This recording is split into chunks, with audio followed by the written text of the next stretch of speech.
தமிழரின் பாரம்பரிய திருவிழாவை கொண்டாடுவோம் புத்தாடை பொங்கலோடு. The Chennai Silks. Let the celebrations begin. இப்போது புதிய அறிமுகம் ஆச்சி ஹோட்டல் சாம்பார் 50 கிராம் ரூபாய் 20 மட்டுமே. இவனுங்க இப்படி போடுறாங்க. அவரு பெட்டி எடுத்து சௌந்தர்யா நீ ரொம்ப லக்கி, நான் உன் கையில பெட்டியை தரேன், பெட்டி கொடுக்குறேன். முத்துக்குமரனை கேவலப்படுத்துற ஆட்கள் வெளில இருக்காங்க. ஆனா முத்துக்குமரன் சௌந்தர்யாவை லக்கின்னு கொடுக்குறாங்க. எப்படிதான் உங்களுக்கு மனசு வருது அப்படின்னு கேட்கணும்னு தோணும். ஸோ இதுல இப்ப இந்த கேம்ல வந்து ஆக்டிவா பார்ட்டிசிபேட் பண்ணவங்கன்னு பார்த்தா ரயான் அண்ட் முத்துக்குமரனா இருந்தாலும் பின்புலத்துல ஜாக்லினும் பவித்ராவும் இதுக்கு வந்து ஆயத்தமாகறாங்க. பவித்ரா ஒரு பக்கம் ஓடுறதுக்கு பிராக்டிஸ் எல்லாம் எடுக்கிறோம் ட்ரை பண்றாங்க. ஜாக்லின் வந்து என் உடம்பு கொஞ்சம் அத்லெட்டிக் பாடி கிடையாது, இருந்தாலும் நான் என்ன நம்பி 15 வாட்டி என்ன காப்பாத்தினா மக்களுக்காக ஓடணும் அப்படி ஒரு எண்ணத்துல அவன் கண்கள் அந்த கண்ணீர் தத்தும்பு இருக்கிறத என்னால பார்க்க முடியும். முத்துக்குமார் பிஆர் சௌந்தர்யா பிஆர்னு சொல்லிட்டு இருந்த இடத்துல அன்சிதா வந்து ஜாக்லின் பிஆர் தூக்கி போட்டு போயிட்டாங்க. பாத்தீங்களா இல்லையா? ஜாக்லினோட பிஆர் என்ன வெளியில செஞ்சாங்க, நடிகைன்னு சொன்னதுக்கு என்ன செஞ்சுட்டாங்க அப்படின்னு ஜாக்லின் மேல ஒரு தாயத்தை பூசிட்டு போனாங்க பாரு. இதுல வேற உள்ள வந்தோடனே எனக்கு வன்மமே இல்ல அப்படின்னு சொன்னாங்க. அப்படின்னு ஜாக்லின் வேற ஒரு ஆச்சு பொட்டி வச்ச ஒரு டாஸ்க் ஒண்ணு பண்ணாங்க. இது வரைக்கும் பொட்டி அலேக்கா வச்சு அலேக்கா எடுத்துட்டு போனவங்க தான் நம்ம பார்த்திருக்கோம். அதெல்லாம் கிடையாது பாய், இருங்க பாய் அப்படின்னு சொல்லிட்டு அவங்க வந்து ஒரு வித்தியாசமா இன்னைக்கு வந்து ஒரு புது விஷயங்கள் பண்ணதெல்லாம் நம்மளால பார்க்க முடியுது. இன்ட்ரெஸ்டிங்கா தான் இருந்துச்சு, அதுல மாற்றுக்கிறது இல்ல. ஏன்னா எல்லாருக்குமே ஒரு ஃபேன் ஃபாலோயிங் இருக்கும். விஷாலுக்கு இருக்கும், சௌந்தர்யாவுக்கு இருக்கும், ஜாக்லினுக்கு இருக்கும், பவித்ராக்கு இருக்கும், முத்துக்குமரனுக்கு இருக்கும், ரயானுக்கு இருக்கும். இவங்க எல்லாருடைய ஃபேன்ஸ் என்ன எதிர்பார்ப்பாங்கன்னா நம்ம ஆள் உள்ள போய் டைமுக்கு வரலன்னா ஐயோ அப்படின்னு ஒரு நினைப்பாங்க. ஒரு நர்வஸ்னஸ். ஆமா, இந்த மாதிரி ஒரு நர்வஸ்னஸ்ல இருக்கும் போதே ஒரு ப்ரோமோ போடுறாங்க. முத்துக்குமரன் வந்து பெட்டி எடுத்துட்டு போய் டைமுக்கு வராத மாதிரி. ஆமா, நிறைய அந்த மதியானம் பார்த்த மீம்லாம் 50,000 ரூபாய் எடுத்துட்டு முத்துக்குமரன் வீட்டு விட்டு வெளியேறிட்டார் அப்படின்னு. பட் இருந்தாலும் இதெல்லாம் ஏதோ நம்ம ஃபேக் நரேட்டிவ் போட்டு வியூ வாங்குற கும்பல் போட்டுருச்சு. இந்த சௌந்தர்யாவுடைய பிஆர் நெகட்டிவிட்டி கும்பல் போட்டுருச்சு. இவனுங்க இப்படி போடுறாங்க. அவரு பெட்டி எடுத்து சௌந்தர்யா நீ ரொம்ப லக்கி, நான் உன் கையில பெட்டியை தரேன், பெட்டி கொடுக்குறேன். முத்துக்குமரனை கேவலப்படுத்துற ஆட்கள் வெளில இருக்காங்க. ஆனா முத்துக்குமரன் சௌந்தர்யாவை லக்கின்னு கொடுக்குறாங்க.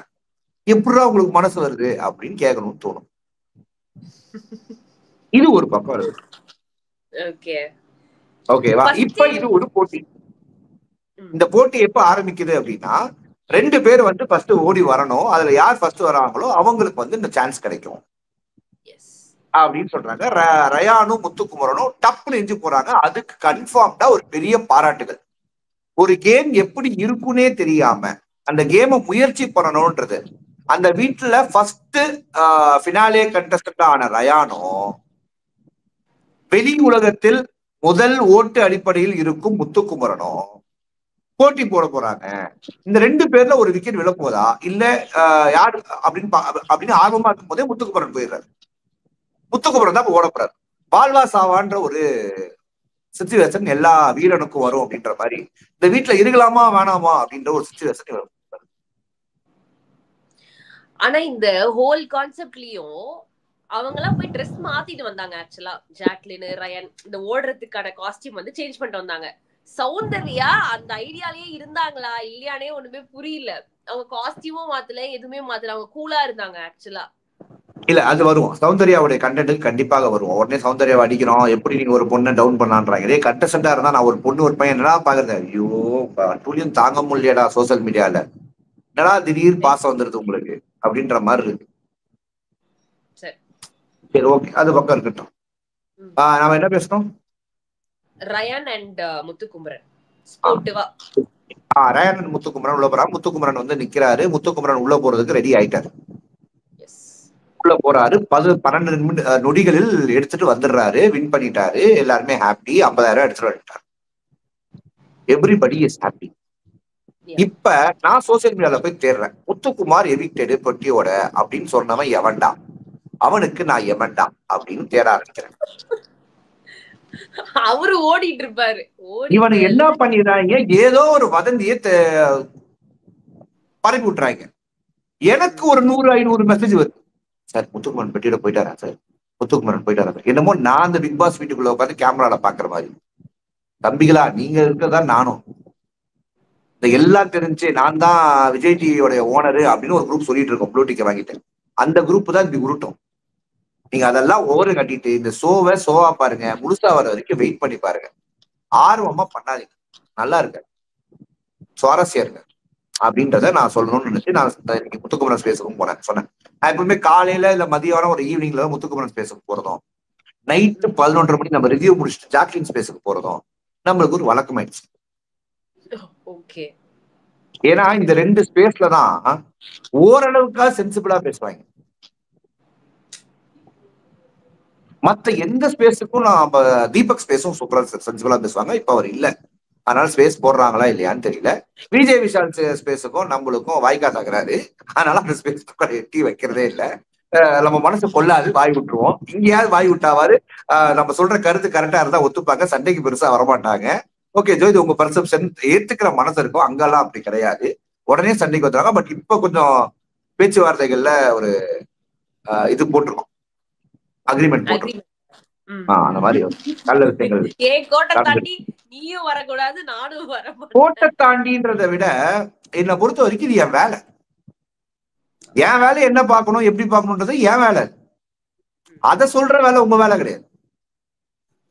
நான் சொல்றது புரியுதா உங்களுக்கு? என் வேலையை எனக்கு பார்க்க தெரியும். நான் பாக்குறது தவறா இருக்கு அப்படின்னா அது ப்ராப்பரா கன்ஸ்ட்ரக்டிவ் கிரிட்டிசிசமா கொடுங்க. ஆனா அபியூசிவா கொடுத்தீங்கன்னா அதை நான் பார்க்க மாட்டேன், எஃபியா பார்ப்பேன் உங்களுக்கு. ஓகேவா? ஸோ இது என்னுடைய தரப்பான விஷயங்கள். ஸோ இப்படி எல்லா விஷயங்கள் இருக்கும்போது இன்னைக்கு என்ன ஹீரோவாக ஆகிட்டாங்களா, எனக்கு ரொம்ப ஹாப்பி. நல்ல மூட்ல இருந்தேன், பாசத்துல அப்படி வெதட்டுறாங்க. இப்ப பேர் வந்துருச்சா உடனே வாங்க அப்படின்னு வாட்ஸ்அப் குரூப்ல ஒரு மெசேஜை போட்டு இவனை போய் கேவலப்படுத்துங்க, இவர்கள் முகத்தை பயன்படுத்தி ஒரு மீன் போடுங்க அப்படின்னு. சிவாஜி படம், அந்த சங்கர் படம் எடுத்ததெல்லாம் எடுத்து என் போட்டோ, சனம் அவங்க போட்டோ, இவங்க போட்டோ, மஞ்சரி யாரெல்லாம் சௌந்தர்யா திட்டினாங்களோ அவங்க முகத்தெல்லாம் போட்டோ போட்டு எல்லாரும் வந்து கேஷ் வாங்கிட்டு போற மாதிரி ஒரு சீனை கிரியேட் பண்றாங்க. ஆமா, ஒரு வீடியோ நான் கூட பார்த்தேன் அது ஆக்சுவலா. சோ இந்த மாதிரி விஷயங்கள், இந்த மாதிரி விஷக்கிருமிகள்லாம் ஒரு பக்கம் இருக்கும்போது ஓகே, சோ நம்ம தாண்டி போயிட்டோம். சரி ஓகே, அவங்களுடைய இதுக்கு அப்படிதான் அப்படின்ட்டு. ஓகேவா? சோ இப்ப அடுத்த கதைகள்ல பாத்தீங்கன்னா என்ன நடந்துச்சு அப்படின்னா, கடைசியாக நீங்க சொன்ன மாதிரி இந்த சுனிதா அவர்கள் பேசினதையும் அன்சிதா அவர்கள் ஒத்துக்காம ஒரு டைலாக் விட்டதும் அவங்க அழுதாங்க அப்படின்றது கண்டு கிடையாது. அதாவது நியாயப்படி வீட்டுக்குள்ள வந்தவங்க சௌந்தர்யா பேசினாங்க அப்படின்னா அது சௌந்தர்யா மேல தப்பு இல்லைனாலும் சௌந்தர்யாவுக்கு சம்பந்தப்பட்டவர்கள் செய்யும் தப்புனாலதான் அவங்க பேசுறாங்க, வெளியில பண்ற தப்புனாலையும் அபியூஸ்னாலதான் பேசுறாங்க. அப்ப வெளியில இருக்கிற நார்மல் மக்கள் யாரை திட்டணும்? அதாவது சௌந்தர்யாவோட ஜென்யூன் ஃபேன்ஸ் யாரை திட்டணும்? இன்னைக்கு முத்துக்குமரன் என்ன சொல்றாரு, எனக்காக யாரும் யாரையும் போட்டு இது பண்ணாதீங்க ஓப்பனா ஒரு ஸ்டேட்மெண்ட் கொடுக்குறாருல இன்னைக்கு ஷோல. அத வந்து சௌந்தர்யாவனால கொடுக்க முடியல. முத்துக்குமரன் தெளிவா சொல்லிட்டாரு, எனக்கு ஃபேன்ஸ்ன்ற பேர்ல நீங்க யாரையும் வந்து இது மாதிரி பண்ணாதீங்க அப்படின்றது தெளிவா சொல்லிட்டாரு. அது நல்ல விஷயம், நல்ல வரவேற்கத்தக்கது. இவர்கிட்டயும் ரவீந்தர் கிட்டயும் அதை வெண்ணியும் என்னை பத்தி பேசாதீங்க அப்படின்றதையும் தெளிவா சொல்லிட்டாரு. ஓகே, நடுவில் சாத்தனா வந்து அழுது வந்து இந்த மாதிரி இதுக்காக தான் வந்தோம், அவங்க சொன்னதுனாலதான் இப்படி பேசணும்னு சொன்னதெல்லாம் நியாயப்படி பார்த்தா ஓகே அப்படின்ற மாதிரி தான் தோணுச்சு. ஆனா கொஞ்சம் ஓவரா தான் போயிட்டீங்கன்ற மொமெண்ட்டும் இருந்துச்சு. நான் அதெல்லாம் மறைக்கிறத வயலா இல்லை, அதுக்கெல்லாம் ஒயிட் வாஷ் நம்ம அடிக்க முடியாது. இருந்தாலும் அந்த புள்ள வந்து ஒரு குழந்தை புள்ளதான். ஓகே, வெளியில இருக்கிற தனிமாடு பசங்களே அறிவு இல்லை அப்படின்ற பட்சத்துல அந்த குழந்தைய போய் நம்ம என்ன பண்ண போறோம் அப்படின்ற ஒரு இது. ஸோ இதுல இப்ப இந்த கேம்ல வந்து ஆக்டிவா பார்ட்டிசிபேட் பண்ணவங்கன்னு பார்த்தா ரயான் அண்ட் முத்துக்குமரனா இருந்தாலும் பின்புலத்துல ஜாக்லினும் பவித்ராவும் இதுக்கு வந்து ஆயத்தமாகறாங்க. பவித்ரா ஒரு பக்கம் ஓடுறதுக்கு பிராக்டிஸ் எல்லாம் எடுக்கிறோம் ட்ரை பண்றாங்க. ஜாக்லின் வந்து என் உடம்பு கொஞ்சம் அத்லெட்டிக் பாடி கிடையாது, இருந்தாலும் நான் என்ன நம்பி 15 வாட்டி என்னை காப்பாத்தினா மக்களுக்காக ஓடணும் அப்படி ஒரு எண்ணத்துல அவன் கண்கள் அந்த கண்ணீர் தத்தும்பு இருக்கிறத என்னால பார்க்க முடிஞ்சு. ஈவன் முத்துக்குமரனும் அதெல்லாம் சொன்னார், என்னை நம்பி ஒரு கூட்டம் இருக்கு, இவன் வந்து வெறும் பேச்சால மட்டும் தான் வின் பண்ணான்னு இனிமே சொல்ல முடியாதுல்ல, எல்லாத்துக்கும் ஓடுறாங்க, எல்லாத்துக்கும் ஆடுறாங்க. அதே தானே ஜாக்லினும் பேசினது வந்து உண்மையாவே ரொம்ப ஹார்ட் டச்சிங்கா இருந்துச்சு. சம்வாட் அவங்க அதை எடுக்கிறாங்க, எடுக்கல, வராங்க, வரல, பட் ஏதோ ஒரு எஃபோர்ட் போடணும்னு நினைக்கிறாங்கல்ல இத்தனை நாள் உள்ள இருந்ததுக்கு. அது ஒரு நீ இன்னொரு விஷயத்தை கவனிச்சீங்களா, முத்துக்குமார் பிஆர், சௌந்தர்யா பிஆர்னு சொல்லிட்டு இருந்த இடத்துல அன்சிதா வந்து ஜாக்லின் பிஆர் தூக்கி போட்டு போயிட்டாங்க. பாத்தீங்களா இல்லையா? ஜாக்லினோட பிஆர் என்ன வெளியில செஞ்சாங்க, இந்த நடிகைன்னு சொன்னதுக்கு என்ன செஞ்சுட்டாங்க அப்படின்னு ஜாக்லின் மேல ஒரு தாயத்தை பூசிட்டு போனாங்க பாரு. இதுல வேற உள்ள வந்த உடனே எனக்கு வன்மமே இல்ல அப்படின்னு சொன்னாங்க அப்படின்னு ஜாக்கில வேற ஒரு ஹக்கு. நான் என்ன கேக்குறேன், நான் ரொம்ப சிம்பிளா சொல்றேன்ப்பா, நம்மளுக்கு ஒருத்தவங்களை பிடிக்கலன்னா அவங்க கிட்டே நம்ம போக கூடாது. அதுதான் ஒரு நல்ல மனிதனுக்கு அழகு.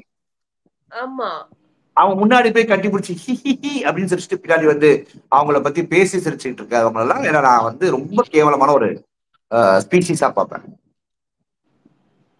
பேசிக்கலி அது நம்ம கண்ணால பார்க்கும்போது ரொம்ப ஒரு மாதிரி இரிட்டேட்டிங்கா இருக்கு. இரிட்டேட்டிங்கா இல்ல, நீங்க அடிக்கடி சொல்றீங்களே ஒரு வார்த்தை, கேவலமா இருக்கு. இந்த மாதிரி விஷயங்கள்லாம் நடக்குதுமா. இதுலதான் வருத்தங்கள் அதிகமா இருந்தாலும் சரி ஓகேப்பா, இந்த ஷோல இன்னைக்கு என்னப்பா கருத்துன்னா, நாளைக்கு இந்த ஷோ தொடரும். ஆனா சௌந்தர்யா வந்து போலாமா வேணாமா அப்படின்னு கடைசியா ஒரு ட்ரெஸ் சேஞ்ச் பண்ண மொமெண்ட்டை நம்மள காட்டினாங்க. ஆனா அந்த ட்ரெஸ்ல தான் சௌந்தர்யா பார்ட் பண்ண போறாங்களான்றது கொஸ்டின் மார்க். ஏன்னா நைட்டு விடிஞ்சிருச்சு, நாளைக்கு மறுபடியும் கேம் நாளைக்கு ஒத்துழைக்கப்பட்டிருக்கு. ஸோ நாளைக்கு என்னென்ன நடக்கும் போது என்னென்ன சம்பவம் தெரியல. நாளைக்கு எனக்கு தெரிஞ்ச வரைக்கும் ராணவும் மஞ்சரியும் நாளைக்கு என்றாலும் நாளன்னைக்கு வருவாங்கன்னு நினைக்கிறேன். தீபக் எல்லாம் வருவாங்கன்னு நினைக்கிறேன். 3 பேர் மட்டும் தான் மிச்சிங்க. ஸோ பார்ப்போம் எப்படி என்ன இதுட்டு. இந்த மாதிரி பல நிகழ்வுகளோட இந்த ஷோ வந்து நிறைவேறிட்டு இல்ல கண்டிப்பா இருக்கு. பட் இந்த கேம் வந்து சோசியல் மீடியாவை பொறுத்த வரைக்கும் பெண்களுக்கு இது அன்ஃபேர் அப்படின்னு சொல்றாங்களா அப்படின்னு சோசியல் மீடியால சொல்றாங்க. ஓடுறதுலாம் வந்து ஆண்களால ஒரு அத்லட்டிக் பாடியா இருக்கும், அவங்களுடைய ஃபாஸ்ட் வந்து பெண்கள்னால முடியாது அப்படின்னு சொல்லும் போது பெண்களுக்கு ஒரு குறிப்பிட்ட விஷயங்கள் இருக்கும். அந்த முத்துக்குமரன் கிட்டயும் பேசும்போது சொல்லுவாங்க, 40 லட்சம் ரூபா வந்து யாராவது எடுத்துட்டாங்கன்னா பரவாயில்லடா, 10 லட்ச ரூபா வந்து தொட்டு கும்பிட்டு டைட்டில் வாங்கிட்டு போவேன் அப்படின்னு முத்துக்குமரனோட அந்த ஸ்பிரிட் 24/7 நல்லா பார்க்க முடிச்சு. 1 ஹவர்லயும் பார்த்தேன்னு நினைக்கிறேன். தொட்டு கும்பிட்டு எடுத்துட்டு போவேன். ஏன்னா காசு வந்து நான் வெளில போய் கூட சம்பாரிச்சுப்பேன், என்னால அது முடியும், எனக்கு வக்கு இருக்கு. இதுல கோல்மால் பண்ணியோ இதுல போர்ஜரி பண்ணியோ நான் வின் பண்ணி நான் செட்டில் ஆக விரும்பல அப்படின்றதுதான் அவர் சொன்ன மாதிரி எனக்கு தோணுச்சு. Okay okay. சோ அப்ப பொறுத்து இருந்து பாப்போம். இன்னும் நாளைக்கு யாரெல்லாம் அதை எடுக்க போறா. சௌந்தர்யா எடுப்பாங்கன்னு நினைக்கிறீங்க? ஏதாவது ஒரு பொட்டியாவது? இல்ல அவங்க சொல்லிட்டாங்கல்ல, நீங்க பொட்டி எடுத்துட்டு டைமுக்கு உள்ள வரலன்னா பொட்டியும் போச்சு, நீங்களும் போயிட்டீங்க. நீங்களும் போச்சு. ஆமா, அதனால அது கொஞ்சம் கஷ்டம் தான். ட்ரை பண்ணுவோம், பாப்போம். விஷால் ஓடி வந்து எடுத்துட்டு ஏதாவது பண்ணுவாரா என்ன ஏதுன்னு தெரியல. ஓகே பாப்போம். கொஞ்சம் இன்ட்ரெஸ்டிங்கா, கொஞ்சம் டிஃபரெண்டா இருக்கிறதுனால இன்ட்ரெஸ்டிங்கா தான் இருக்கு. மனிதர்கள் காசு பின்னாடி ஓடுவாங்கன்னு ஒரு பழமொழி இருக்கு, அதுதான் இந்த டாஸ்க். சோ இந்த பிக் பாஸை பொறுத்த வரைக்கும் ஆமா அந்த டேஸ்க்கு 23 பேர் பார்க்க முடியும். ஸோ இந்த ஷோல ஆக்சுவலா இன்னைக்கு பிரமிப்பா இருந்த ஒரே விஷயமா நான் வந்து முத்துக்குமரனுடைய அந்த 12 செகண்டோடைய திக் மொமெண்ட் தான். அத்தனை பேருக்கும் கூஸ்பம்ஸ், அந்த வீட்டுல இருந்த ஒரு ஆளுக்கும் கூஸ்பம்ஸ், எல்லாருக்கும் ஹார்ட் வெளியில வந்துட்டு போன மொமெண்ட். ஏன்னா வெளில போயிட்டாருன்னு ஒரு கூட்டம் சொல்லுது, போயிடக்கூடாதுன்னு ஒரு கூட்டம் நம்புது. இந்த 2 கூட்டத்துக்கு நடுவுல நம்மள மாதிரி ரிவ்யூவர்ஸ் உட்காந்து அந்த ஷோவை பார்க்கும்போது நம்மளுக்கே ஒரு திக் மொமெண்டா இருந்துச்சு. ஒரு சிஎஸ்கே மேட்ச் ஃபைனல் மொமெண்ட் மாதிரி இருந்துச்சு. இது வந்து ரொம்ப சிம்பிளா ஒரு 50,000 ரூபாய் கண்டென்ட்டா இருந்தாலும் அதுக்கான முயற்சியை ஃபர்ஸ்ட் ஒருத்தர் எடுக்கிறானா அப்படின்னு பார்க்கும்போது அந்த கேமரா அந்த இடத்த காட்டுது. அங்க வந்து ஃபுல்லா தண்ணி இருக்கிற மாதிரி இருக்கு. வலிக்கிச்சா என்ன தண்ணியா, இல்லைன்னா அது ஒரு கார்பெட்டா, இல்லைன்னா அது வந்து ஒரு ஸ்டெயினா, இது எதுவுமே நம்மளுக்கு வந்து ஒரு கிளாரிட்டியா தெரியல. 30 மீட்டர் போறதுக்கும் வருகிறதுக்கும். 60 மீட்டர், 100 மீட்டரை 12 செகண்ட்ல 10 செகண்ட்லயோ தாண்டதெல்லாம் வேர்ல்டு ரெக்கார்ட் மாதிரி ஏதோ எங்கேயோ சொல்லி கேள்விப்பட்டிருக்கேன். இது 60 மீட்டரா இருந்தாலும் 40 மீட்டர் கம்மியா இருந்தாலும் இவங்க யாருமே அவ்வளோ பெரிய உசேன் போல்ட் எல்லாம் எனக்கு தெரிஞ்ச மாதிரி இல்லை. அண்ட் இது வந்து நேரான பாதைகளை இப்படி போய் இப்படி திரும்பி இப்படி அந்த பொட்டியை எடுத்து மடக்கி எடுத்து வரணும். நடுவில் ஒரு பொட்டி மிஸ் ஆகிற மாதிரி ஒரு பாயிண்ட் இருந்துச்சு. பட் எண்ட் ஆஃப் இது முத்துக்குமரன் சாதிச்சுட்டாப்ல. சீரியஸ்லி 100% அவர் போட்ட அந்த எஃபர்ட்டை வந்து சத்தியமா ரெஸ்பெக்டபிள் எஃபர்ட். நிச்சயமா. அந்த 15 செகண்ட் அப்படின்றது ஆக்சுவலா ரொம்ப கம்மியா நெருக்கடியான ஒரு சிச்சுவேஷன். இந்த 15 செகண்டுக்குள்ள அந்த 3 செகண்ட் தானே வந்தாரு. ஜஸ்ட் 3 ஏதோ ஒரு செகண்ட். இடத்துல கால் ஸ்லிப் ஆனாலும் சரி, உங்களுடைய பொட்டிகள் மூடாம இருந்தாலும் சரி, ஏதோ ஒரு இடத்துல மிஸ் ஆயிருந்துச்சுன்னா முத்துக்குமரன் இன்னைக்கு அந்த வீட்டுல இல்லை. அதுதான் அது வந்து ரூட் மேப் வந்து இப்ப இப்படி நின்னுச்சுல்ல, இன்னும் தூரம் போடுவாங்க, இன்னும் தூரம் போடுவாங்க போல, அது உள்ள போயிட்டே இருக்குன்னு சொல்லியுமே முத்துக்குமரன் சொன்ன மாதிரி நம்மளால பார்க்க முடிஞ்சு. Okay okay. ஆனா எவ்வளவு தூரம் போகுதோ அவ்வளவு ரிஸ்க் எப்படியுமே யார் எடுக்க போறான்றது எனக்கு தெரியணும். முத்துக்குமரனே எல்லா ரிஸ்க் எடுப்பாரான்றது எனக்கு தெரியல.